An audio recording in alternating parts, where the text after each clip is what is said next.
Voilà, bonjour frères et sœurs. Ça fait plaisir d'être ce matin avec vous par ce beau temps estival. Voilà, la bienveillance au éternel. Eh bien, on va entrer dans cette bienveillance. On va voir avec quel tact le Seigneur s'adresse à nous. Alors, on rentre vite dans le vif du sujet. Allez, Apocalypse, carrément, hein, n'ayons pas peur des mots.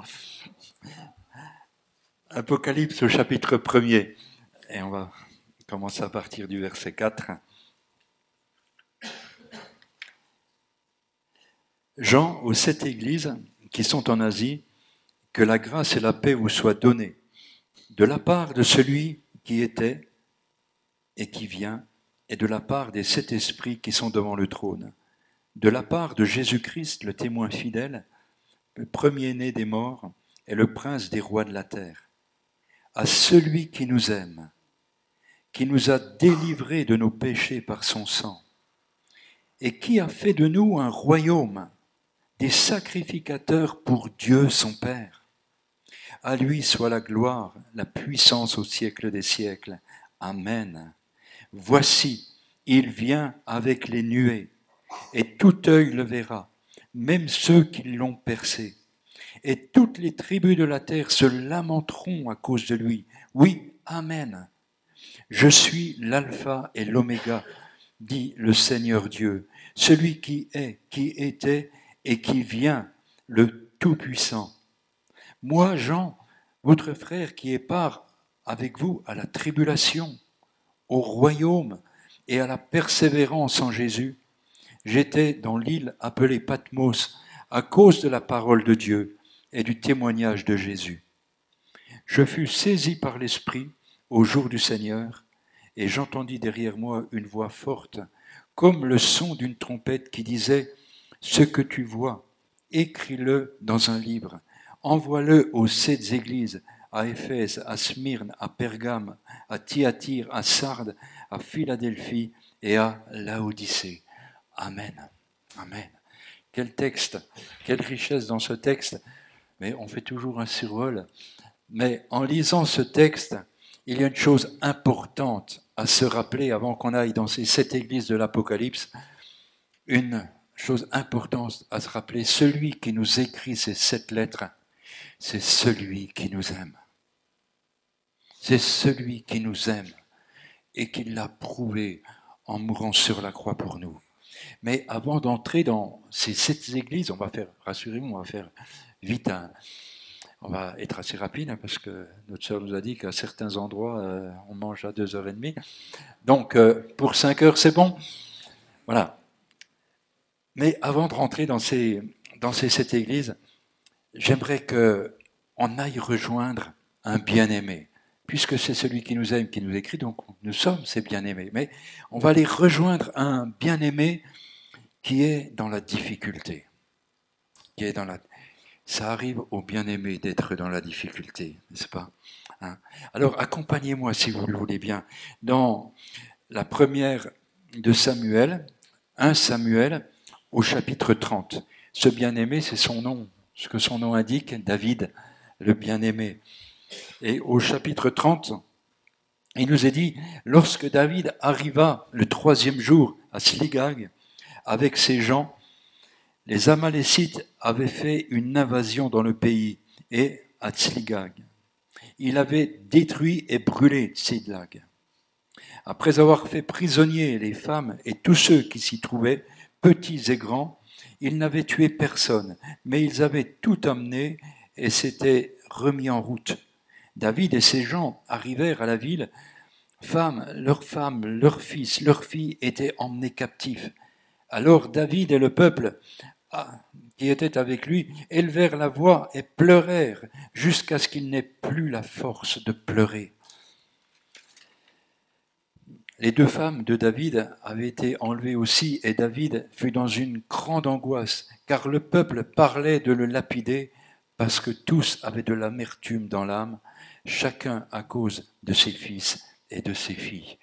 On voit que là, ce bien-aimé est dans une détresse terrible. Et même ceux qui l'accompagnent, même ceux qui ont vécu des choses extraordinaires avec lui, parle même de le lapider. C'est chaud des fois, hein,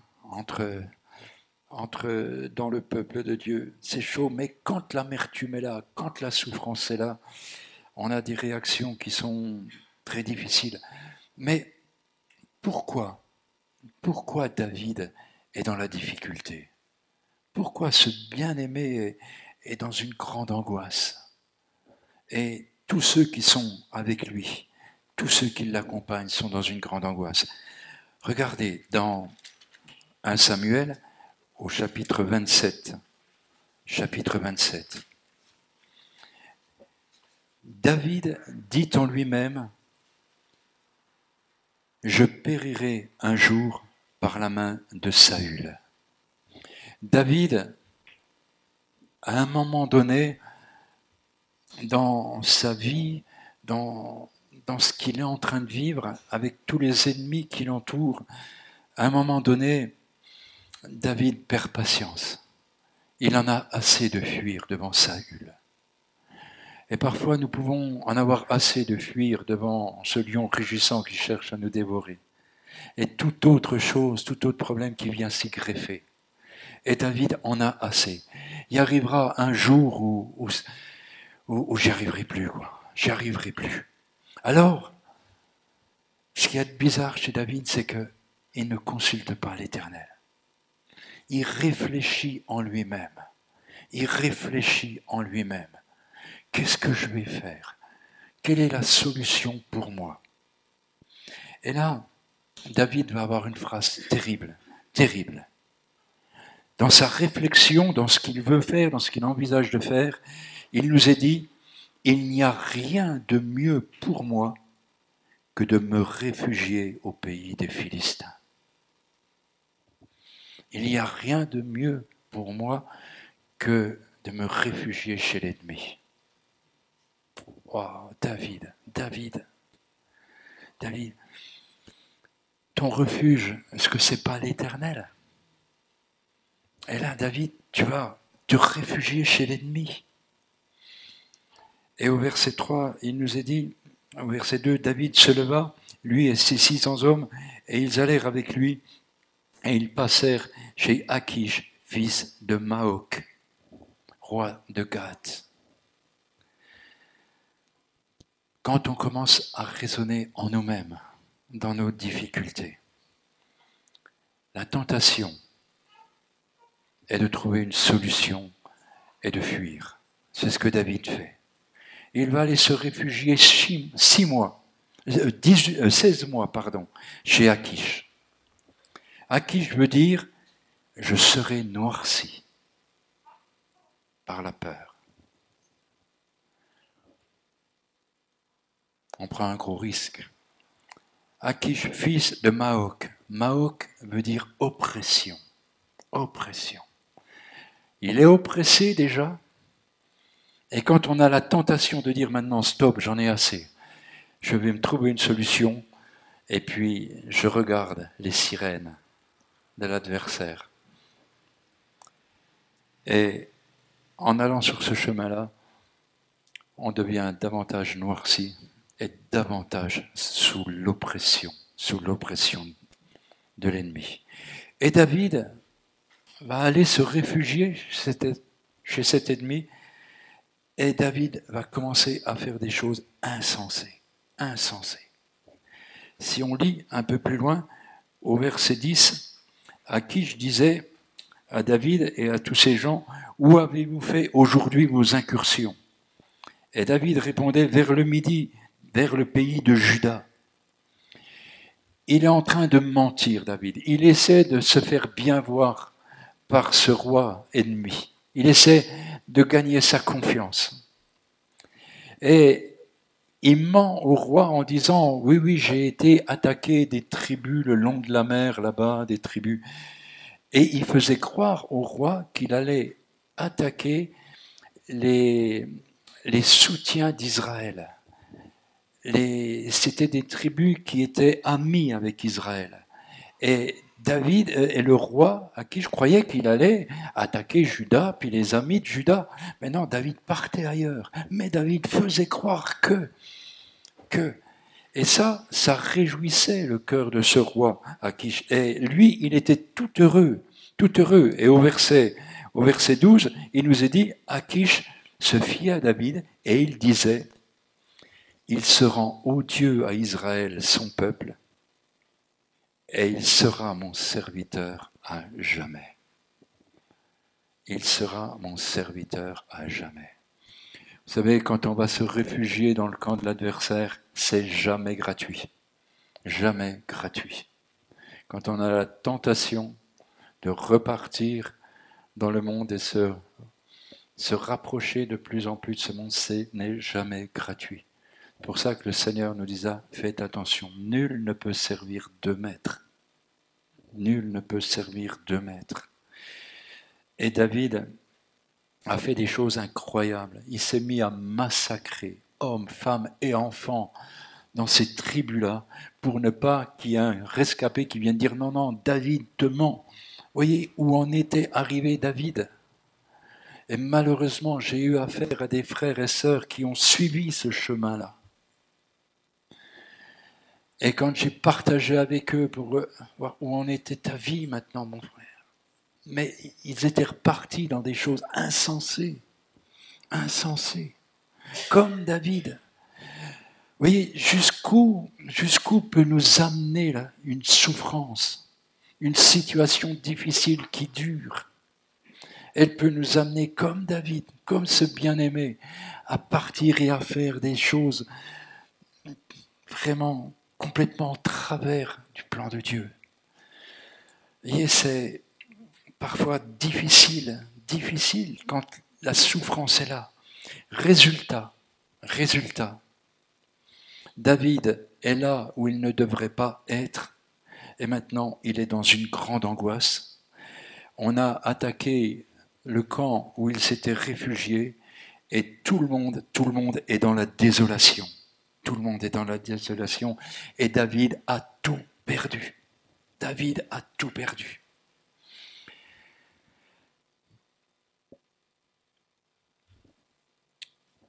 Dans nos vies chrétiennes, parfois, frères et sœurs, dans nos combats, dans nos difficultés, nous pouvons subir des pertes. Et nous pouvons aussi nous faire voler par l'adversaire tout ce que notre Seigneur Jésus nous a acquis. L'adversaire est un voleur. Il nous vole nos bénédictions. Il nous vole nos talents. Il nous vole nos dons si nous ne veillons pas.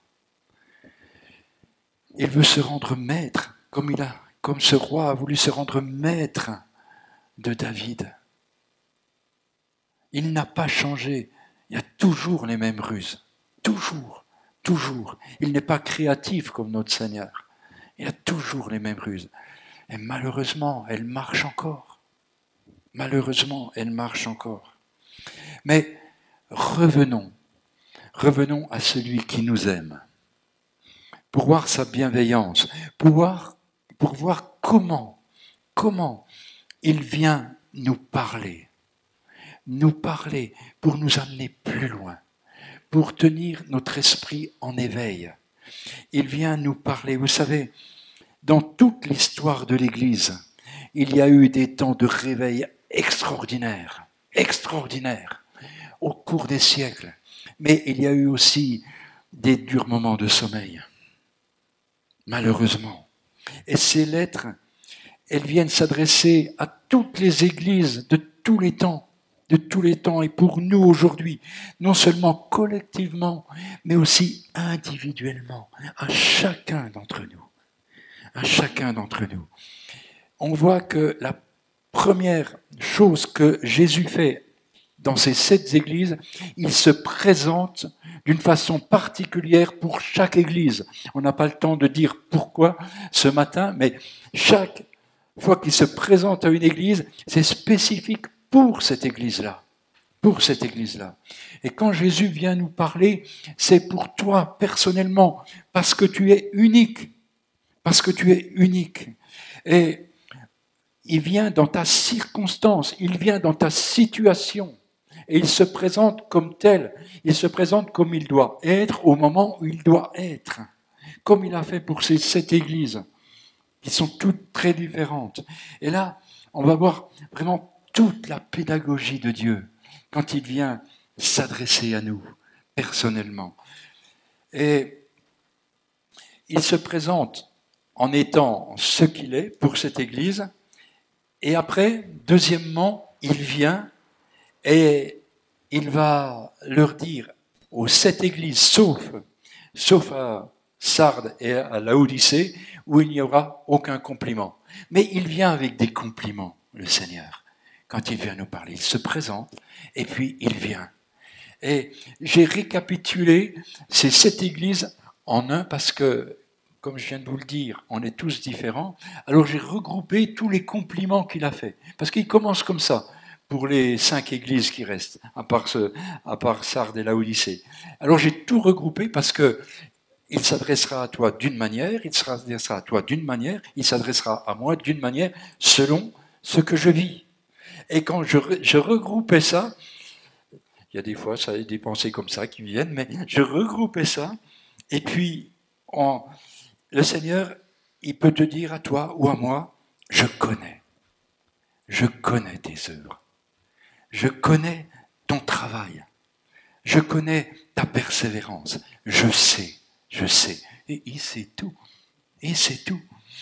Je sais que tu peux supporter les méchants. Je sais que tu as éprouvé ce que se disent apôtres et qui ne le sont pas. Je sais que tu as de la persévérance. Je sais que tu as souffert à cause de mon nom et que tu ne t'es pas lassé. Tu hais les œuvres des Nicolaïtes, œuvres que je hais aussi. Je connais ta tribulation, ta pauvreté, bien que tu sois riche. Je connais les calomnies qui se disent contre toi. Ne crains pas de ce que tu vas souffrir. Le diable jettera quelques-uns de vous en prison. Mais je sais que là où tu demeures, je sais que là est le trône de Satan. Tu retiens mon nom et tu n'as malgré tout pas renié ma foi. Je connais tes œuvres, ton amour, ta foi, ton fidèle service, ta constance, tes dernières œuvres plus nombreuses que les premières. Je connais tes œuvres.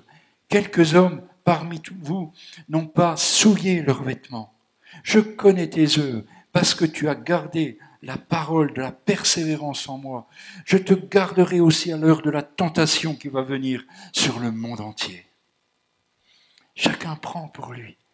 Voyez que le Seigneur connaît, il n'oublie pas, frères et sœurs. Il n'est pas injuste pour oublier le travail et tout l'amour que nous avons eu pour son nom. Voilà comment le Seigneur vient. Voilà, je sais ce que tu as fait pour moi. Et puis, il continue, le Seigneur. Il continue par des choses qui vont être peut-être moins agréables. Mais il est obligé de le faire. Alors j'ai regroupé ça. Alors il va s'adresser par quelques reproches, sauf à Smyrne et à Philadelphie. Mais le Seigneur va venir dans sa pédagogie et va dire, malgré tout, je connais tes œuvres, mais ce que j'ai contre toi, Jean-Noël,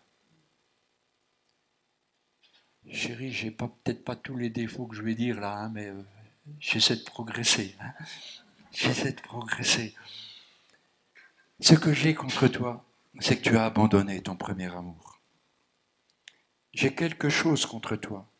Tu as là des gens attachés à la doctrine de Balaam, qui est une pierre d'achoppement pour les chrétiens de l'Église.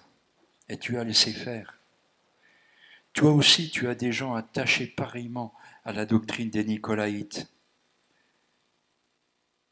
Vous savez, la doctrine des Nicolaïtes, c'est quelque chose qui se présente, qui n'est pas en accord avec la parole de Dieu, mais que je chéris et que je n'abandonne pas. J'ai contre toi c'est que tu laisses la femme Jézabel, qui se dit prophétesse, enseigner, séduire mes serviteurs. Et là, on a plein de pertes.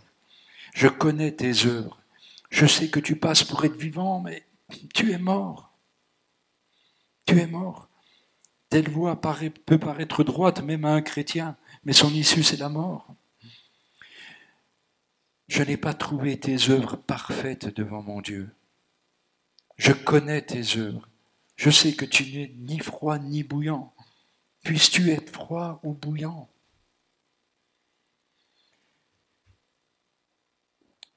Le Seigneur vient mettre le doigt sur les progrès que j'ai encore à faire. Il vient mettre le doigt. Jamais pour m'accuser, jamais, mais pour que je me rende compte et que je progresse, et que je progresse. Alors, le Seigneur continue à parler. Il continue à parler quand il nous fait des reproches, quand il nous fait des mises en garde. L'Épître aux Hébreux nous dit: vous avez oublié l'exhortation qui vous a été faite comme à des fils. Mon fils, ne méprise pas le châtiment du Seigneur et ne perds pas courage quand il te reprend. Car le Seigneur châtie celui qu'il aime et il frappe du bâton tous ceux qu'il reconnaît pour ses fils. Et nous ne sommes pas exempts du châtiment parce qu'il nous aime. Il nous aime et il a plus pour nous. Alors il continue à nous parler. Il ne nous condamne pas. Mais alors là, j'ai regroupé, là encore, toutes les exhortations de cette Église et des encouragements du Seigneur. Souviens-toi, souviens-toi d'où tu es tombé. Reprends-toi, repratique tes premières œuvres. Ne crains pas de ce que tu vas souffrir. Sois fidèle jusqu'à la mort. Je ne paie pas sur vous d'autres fardeaux, mais seulement ce que vous avez. Retenez-le jusqu'à ce que je vienne. Sois vigilant, affermis le reste qui est près de mourir. Rappelle-toi comment tu as reçu et entendu la parole. Garde-la et repens-toi. Tu as gardé la parole de la persévérance en moi. Retiens ce que tu as, afin que personne ne prenne ta couronne. Je te conseille d'acheter de moi de l'or éprouvé au feu et un vêtement blanc, un collier pour oindre tes yeux afin que tu vois. Moi, je reprends et je châtie tous ceux que j'aime. Aie donc du zèle et repens-toi. Je me tiens à la porte, je frappe. Si quelqu'un entend ma voix et ouvre la porte, j'entrerai chez lui. Je souperai avec lui et lui avec moi. Vous savez, on prend souvent ce verset pour les inconvertis. C'est bien dans un certain sens, mais c'est à l'Église qui s'adresse. C'est à l'Église qui s'adresse. Je me tiens à la porte. Si quelqu'un entend ma voix encore dans l'Église, j'entrerai chez lui, je souperai avec lui et lui avec moi. On voit tout le désir du Seigneur de souper avec nous, c'est-à-dire d'entrer dans cette communion avec lui. Alors il nous encourage. Souviens-toi, reviens, reviens, souviens-toi. Et comme le Seigneur est la vérité, et que le Seigneur ne veut pas nous laisser dans l'illusion, alors le Seigneur nous prévient si nous ne revenons pas, il nous prévient des conséquences de nos inconséquences. Et le Seigneur est obligé de dire parce qu'il nous aime, parce qu'il ne veut qu'aucun ne se perde. Aucun. Alors, il nous dit, repens-toi, pratique tes premières noms, sinon je viendrai à toi et j'enlèverai le chandelier de sa place. Repens-toi, sinon je viendrai à toi bientôt et je combattrai avec l'épée de ma bouche. Pour certaines personnes, le cas pour Jézabel, je lui ai donné du temps afin qu'elle se repente, et elle ne veut pas se repentir de son impudicité. J'enverrai une tribulation à ceux qui commettent adultère avec elle, à moins qu'ils ne se repentent, et je ferai mourir ses enfants. Toutes les églises connaîtront que je suis celui qui sonde les reins et les cœurs, et je vous rendrai à chacun selon vos œuvres. Ce que vous avez, retenez-le jusqu'à ce que je vienne. Si tu ne veilles pas, je viendrai comme un voleur, et tu ne sauras à quelle heure je viendrai sur toi. Puisses-tu être froid, parce que tu es tiède, et que tu n'es ni froid ni bouillant, je te vomirai de ma bouche. Moi, je reprends et je châtie tout ce que j'aime. Et donc du zèle. Et donc du zèle. Il y a toujours cette Seigneur qui fait tout pour nous rattirer à lui. Tout le temps, tout le temps, tout le temps. Et puis après tout ça, le Seigneur finit par les promesses, Il a tant de choses à nous donner. Et les promesses, c'est « Je te donnerai à manger de l'arbre de vie qui est dans le paradis de Dieu. Je te donnerai la couronne de vie. Tu n'auras pas à souffrir la seconde mort. Je te donnerai la manne cachée. Je te donnerai un caillou blanc, un nom nouveau que personne ne connaît. À celui qui vaincra et qui garde jusqu'à la fin mes œuvres, je donnerai autorité sur les nations. Et je lui donnerai l'étoile du matin. Celui qui vaincra sera revêtu ainsi d'un vêtement blanc. Je n'effacerai pas son nom du livre de vie, et je confesserai son nom devant mon Père et devant ses anges. Tu as gardé la parole de la persévérance en moi. Je te garderai à l'heure de la tentation. Je ferai de lui une colonne dans le temple de mon Dieu, et il n'en sortira plus. J'écrirai sur lui le nom de mon Dieu, de la ville de mon Dieu, de la nouvelle Jérusalem, qui descend du ciel auprès de mon Dieu, et mon nom nouveau. Au vainqueur, je le ferai asseoir avec moi sur mon trône, comme moi. J'ai vaincu et je me suis assis avec mon Père sur son trône. Voyez le projet de Dieu pour chacun d'entre nous, frères et sœurs. Oh, c'est bon dans nos moments de difficulté de nous souvenir de tout ça. Et voyez-vous, frères et sœurs, toutes ces promesses que Jésus nous fait, ce sont toutes ces choses que nous avons perdues en Éden. Nous avons tout perdu en Éden. Nous étions tous en Éden. Nous étions tous en Adam. Quand il a chuté, on a chuté. Il a tout perdu, nous avons tout perdu. Nous avions perdu l'arbre de vie. Jésus nous l'a retrouvé. Jésus nous redonne la vie éternelle. Nous étions morts dans nos péchés pour l'éternité. À cause du sacrifice de Jésus, nous n'aurons pas à souffrir la seconde mort, frères et sœurs. Nous n'aurons pas à souffrir la seconde mort. Nous n'avions plus accès aux fruits du jardin. Nous avons accès aux fruits de l'esprit aujourd'hui. Nous avons accès aussi à la manne cachée. Oh, Jésus disait, j'ai une nourriture que vous ne connaissez pas.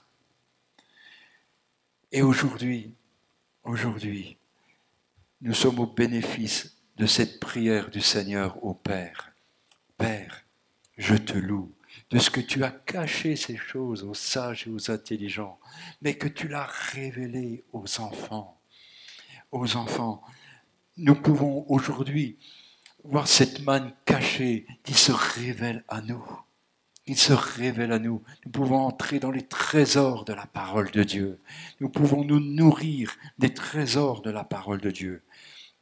Nous avons perdu la domination du monde. Le prince de ce monde est appelé le vainqueur des nations.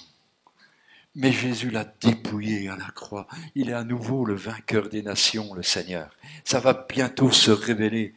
Et il nous est dit, je vais vous mettre avec moi sur mon trône. On gérera aussi les nations avec lui. Quelle grâce! Nous étions nus et dans la honte. Jésus nous revêt d'un vêtement blanc. Oh Seigneur, merci. Merci pour tout ce que tu... Nous avons été chassés d'Éden. Le Seigneur nous dit qu'il va faire de nous une colonne dans le temple de son Dieu et nous n'en sortirons plus jamais. Nous ne sortirons plus jamais de la présence de Dieu. Nous ne serons plus jamais chassés du paradis de Dieu. Mais nous serons avec lui pour l'éternité, frères et sœurs. Pour l'éternité. Oh, tout ce que nous avons perdu en Éden, Jésus a tout regagné. Et nous pouvons bénéficier de tout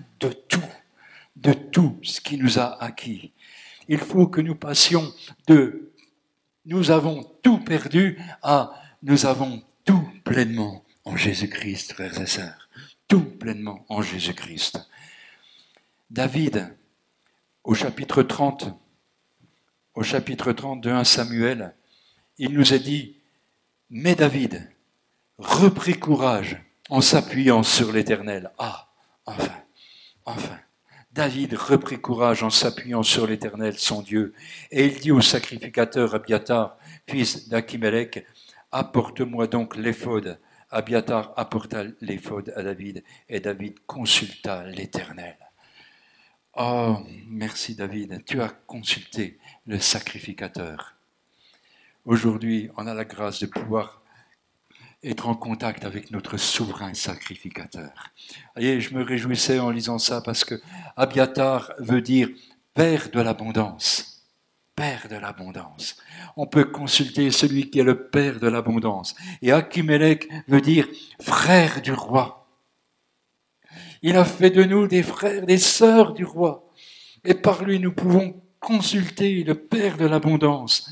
Et c'est ce que Jésus dira, je veux que mes brebis aient la vie et qu'elle l'ait en abondance, en abondance. Et David retrouva tout. Frères et sœurs, dans nos difficultés, dans les passages difficiles de vos vies, vous avez peut-être éprouvé des pertes. Il y a peut-être des choses qui nous ont été volées par l'adversaire. Et personne n'est exempt. Personne n'est exempt de pertes spirituelles que le Seigneur nous avait données, que nous avons peut-être vécues et oubliées. Jésus dira, le sel peut perdre sa saveur. L'Église peut perdre sa saveur, le chrétien individuellement peut perdre sa saveur. Ça peut être ravi par tant de difficultés. Oui, les temps sont durs. Oui, frères et sœurs, il faudra résister à l'esprit de Babylone. Mais par ces lettres, celui qui nous aime, notre divin David, vient nous encourager, afin que personne d'entre nous perde sa couronne. Dans 2 Jean chapitre 8, il nous est dit « Veille sur toi-même, afin que vous ne perdiez pas le fruit de votre travail, mais que vous receviez une pleine récompense. » Une pleine récompense. Vous savez, Paul était toujours en train d'encourager Timothée. Et dans sa première épître à Timothée, Paul disait à Timothée, « Oh Timothée, mon enfant, Timothée, ne néglige pas le don qui est en toi. Ne néglige pas. » Ça veut dire qu'on peut le négliger, qu'on peut l'étouffer, le perdre. Et puis dans sa deuxième épître, Paul il dit à Timothée, « Ranime Timothée, ranime le don qui est en toi et que tu as reçu. Ranime. » Ranime. Oh, frères et sœurs, je vais vous encourager. Peut-être s'il y a quelque chose de perdu, s'il y a quelque chose de volé, le Seigneur est là pour qu'on puisse le retrouver pleinement. Le retrouver pleinement. Qu'on soit jeune, retrouver cette saveur, retrouver. Seigneur, de revivre, de vivre, de retrouver, de redécouvrir ce qu'on a peut-être perdu ou négligé, et le revivre pleinement, encouragé par l'Esprit de Dieu, et ce Dieu qui donne, sans nous faire de reproches, pour que nos vies puissent encore être utiles entre ses mains, et qu'on puisse vraiment être heureux, peut-être de retrouver, de redécouvrir, ou de découvrir si on ne l'a jamais découvert, ce don qu'il nous a donné, afin qu'un jour, on puisse rentrer dans la gloire. On parlait avec Albert de certains témoignages avant, de cette expérience que ce jeune a fait, qui se retrouvait devant le Seigneur, devant la porte du ciel. Mais devant la porte du ciel, le Seigneur nous dit, je vais te donner un caillou blanc. Et sur ce caillou, il va y avoir ton nom d'inscrit, ton nom. Avant, le caillou blanc, ça servait au tribunal. Le caillou blanc, la personne était acquittée, un caillou noir était condamné. Mais ça servait aussi à autre chose. Quand quelqu'un d'important faisait un grand banquet, alors il envoyait comme carte de visite un caillou blanc avec un nom. et les conviés venaient à ce grand banquet et ils présentaient à l'entrée ce caillou blanc. Alors ils pouvaient entrer. Ceux qui n'avaient pas ce caillou blanc ne pouvaient pas rentrer. Voilà ce que le Seigneur veut nous donner. Je te donnerai un caillou blanc avec ton nom d'inscrit. Et tu rentreras dans le banquet des noces de l'agneau, mon frère, ma sœur. Oh, Seigneur, notre divin David, ramène tout. Oh Seigneur Jésus, nous le vivrons ces promesses dans la plénitude un jour. Mais nous avons déjà reçu les prémices, les arts de l'esprit pour les vivre dès à présent. Que le Seigneur nous fasse la grâce vraiment de ranimer et de revivre avec son esprit des choses glorieuses dès aujourd'hui. Que son nom soit béni. Seigneur, merci. Merci. Tu es notre divin David. Seigneur, tu as livré ta vie pour tout nous récupérer. Tu as dépouillé les puissances des ténèbres pour nous revêtir de tout ce que nous avions perdu. Seigneur, tu nous as tout retrouvé. Tu veux que nous les vivions pleinement. Seigneur, je te prie vraiment pour chacun d'entre nous. Que ce soit vraiment une réalité, quelque chose de vivant, quelque chose qui nous encourage de les vivre ou de les revivre, Seigneur. Et que ce soit une bénédiction vraiment personnelle pour nos familles et pour l'Assemblée. Seigneur, merci de nous avoir tout récupéré. Seigneur, merci de nous aider à le vivre pleinement pour que ton nom au sein des familles, au sein de l'Assemblée soit encore glorifié, connu. Seigneur, que le sel retrouve une pleine saveur pour la gloire de ton nom. Amen. Amen.